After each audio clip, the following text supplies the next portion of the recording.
See, when we set this thing up, when the Supreme Court said that's what we were going to do, that it should be for the worst of the worst, we got to look at who are the agents now to carry this out. The law doesn't just come down from a cloud and just say, here's the criteria now. It's always up to the DAs who have discretionary power to go for the death penalty or not. They just did a thorough study in Connecticut, which is a small state, so they could trace all the murders over like the past 40 years, 4,400 of them. And they went, and then they had this criteria of egregiousness, the terribleness of the crime, worst of the worst, looking for worst of the worst. And then they looked to see who got the death penalty, what kind of crime did they do, who got life without parole, what kind of murder did they do, and they couldn't find any correlation between worst of the worst. And if we did that all across the United States, it would be the same thing, because it's up to the discretionary power of a DA to go for murder one or not, or to plea bargain it down. It's all up to them. Is it an election year? Do they need to show they're tough on crime? Or do they have a tough opponent that they're running against? There are all kinds of factors that go into this. And you can find it in Louisiana, you could find it in New York when you have the federal death penalty of different DAs that routinely would go for the death penalty, and then those who routinely wouldn't. They couldn't get the people in Manhattan to go after the death penalty when you had the federal death penalty. Couldn't get them to do it because they have different sensibilities. We actually have different cultures in this country. New York is not Texas and Louisiana. Not. I mean, you could have somebody who was running to be the Republican candidate who had a debate could just say death penalty and everybody claps. Yeah, well, we're fine. We punish our criminals. And Texas does. They've killed over 400 people. I've been in the execution chamber with James Aldrich. He's the epilogue in this book. And believe me, you look at that killing chamber, and there's a well, and the gurney's there in the middle. And over on one side is where the witnesses for the state of Texas are going to watch the execution, and then they're going to sign a paper as the official witnesses. Now, you can't see their faces. They look upon the gurney. Up here to the left is where the victim's family sends a representative, and they're kind of about even with the head of the person to look down on the death that's going to happen. And facing the person on the gurney is this glass, where mothers have stood with their hand against that glass to watch as the state kill their child. Now tell me, how can life come from this? Who gets healed by this? Can a victim's family, even when they've waited all that time and now they're going to watch this, can it heal a human heart? What does it do to people? What does it do to us? And do you ever think of the guards?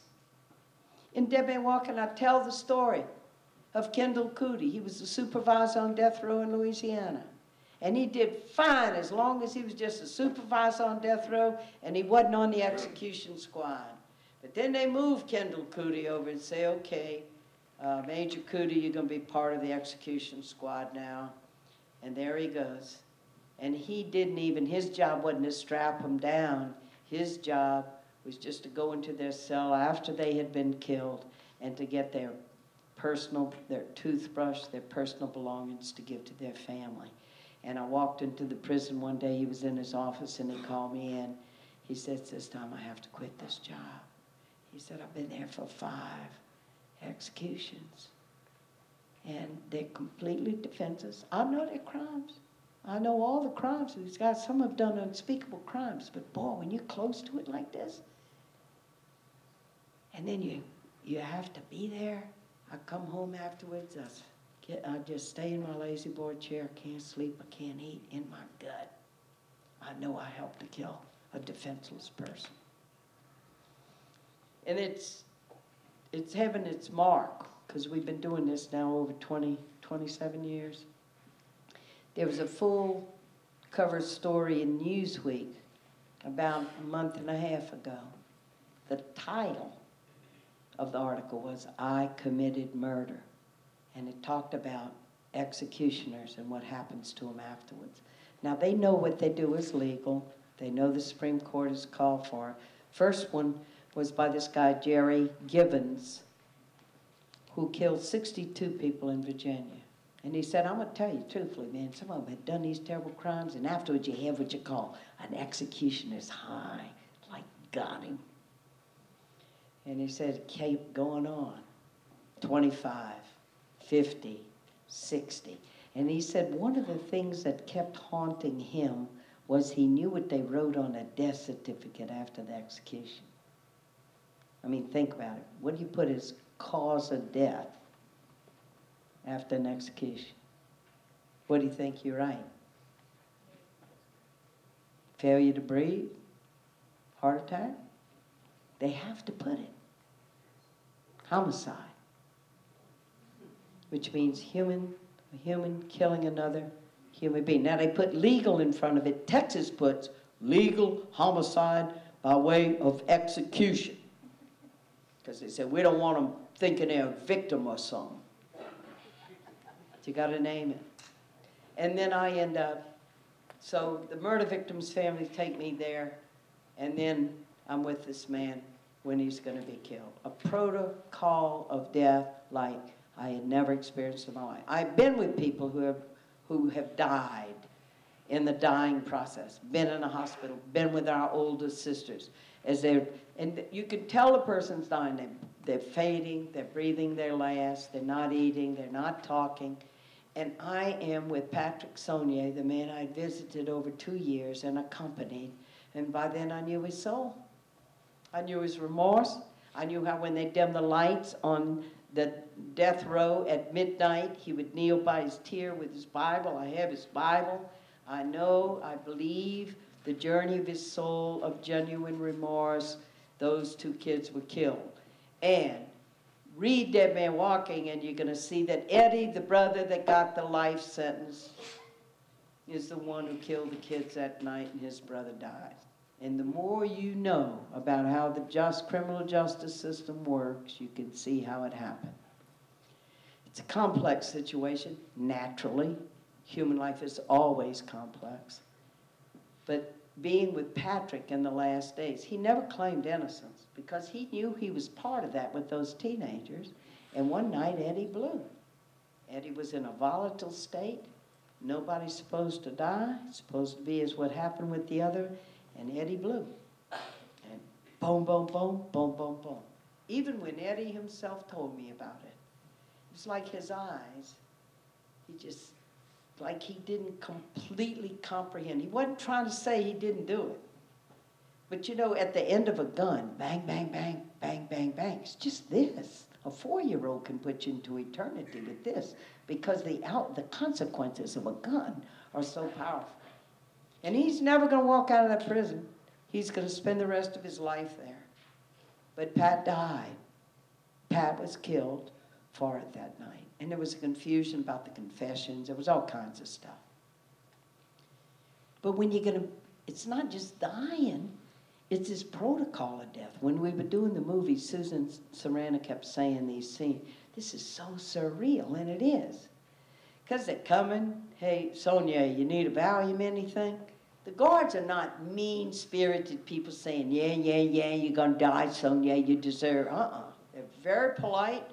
You want another cup of coffee? There's a guard appointed.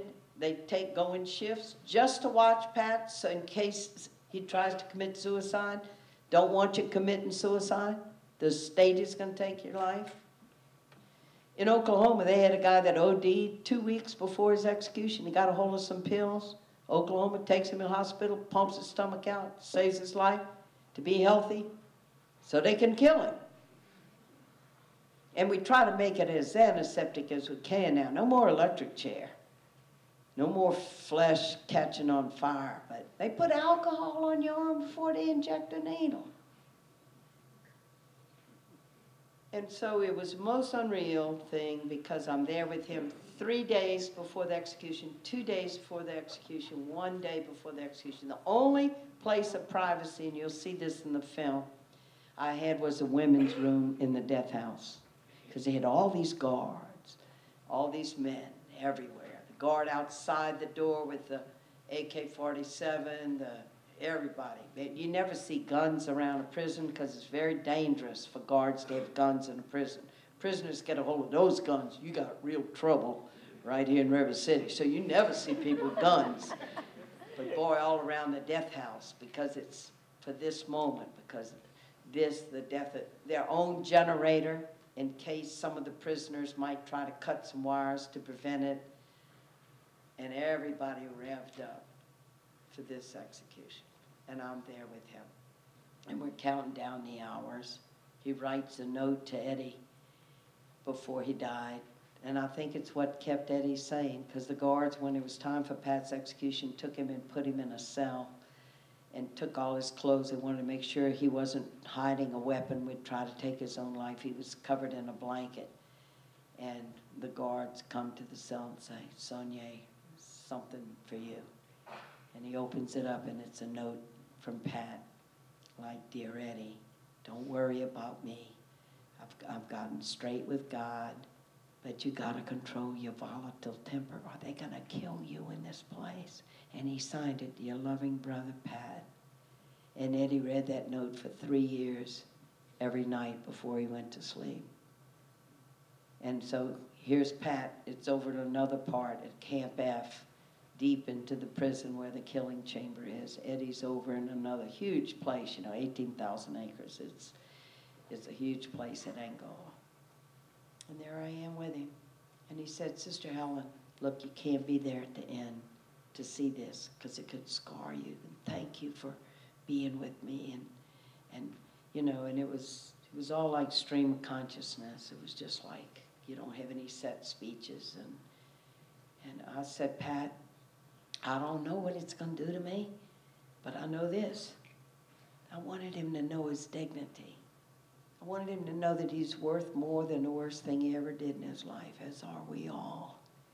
And I said, "I don't know what it'll do to me, but you're not going to die without one loving face to see, and I'll be the face of Christ. You look at me when they do this." And I was with him. I walked with him, and as they brought him out, he said to the warden, "Can Sister Helen touch my arm?" I had never touched him before. I'm not trying to make him out to be a hero. He and his brother done an unspeakably terrible act in killing Loretta Bork and David LeBlanc. But boy, when you're with it like that, and you see it, and he's rendered completely defenseless, and he says, "Sister, just pray God holds up my legs as I make that walk." And I walk with him. And it's all a scripted death. Now they're taking him. Now they're strapping him in the chair. The guards have practiced for this moment. They've practiced with a guard with his height, his size, his weight, when he goes peacefully and when he fights him every minute. You don't want him fighting you